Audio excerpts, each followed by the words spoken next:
Tim, good to see you again. Of course. How are you? Good. Since I saw you last night, we don't often talk about dividends as being, a primary driver. It's sort of like a nice kicker. So walk us through some of these names. Target and Walmart, these are ones that you've liked for a very long time here.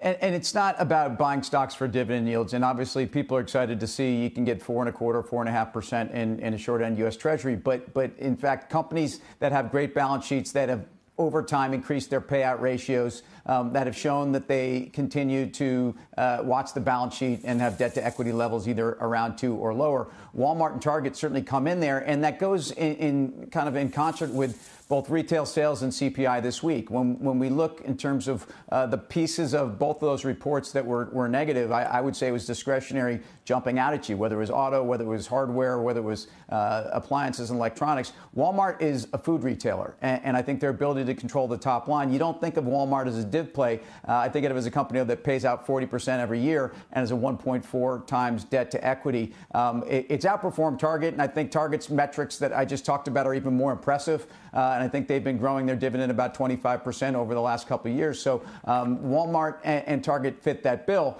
But then as you get into the consumer staples companies, whether it's a Colgate, Palmolive, or I mentioned Kimberly-Clark, Kimberly-Clark's been under a lot of pressure because the pricing inputs into some of their finished products have also gone up like everyone else's.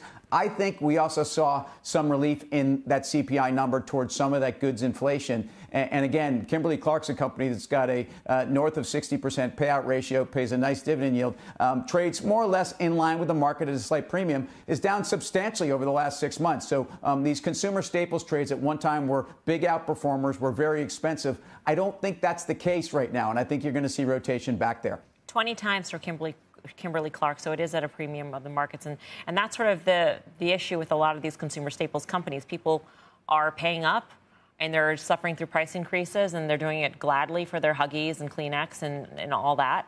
Of course, because you got, I mean, what else are you going to use? Huggies? I know you are. Yeah, we do use Huggies, actually. But that it's still expensive. I mean, relative to itself, is it expensive? 20 times. A premium to the market seems like a lot. Not during this period. And again, we're still in a deceleration mode. And I think we're at a place where actually these types of companies always trade expensive to the market in this environment. And I would say relative to where some of these stocks were 6 to 9 months ago, I think this entire consumer staples space trades cheap. And it should be trading at a premium to the market when you have companies that, again, the trade down, but also the consumer staples component. This is where the retail community is focused. It's not on discretionary at this point, even though you should be building that list of the bulletproof consumer discretionary stocks like Nike and Lululemon that you want to pick your spots. Where is it that you want to own Nike? It might have been, in those low 80s numbers that we saw last week. I don't think there's a problem buying it, but as we said at the top of the show, what concerns me is not recession having been priced in. What concerns me are the next phases of either some type of a credit crisis, even though the banks didn't really give us that today, but the liquidity crisis that would follow. I want to sleep at night. I want to make allocations towards companies like the ones I mentioned that I know are well positioned here.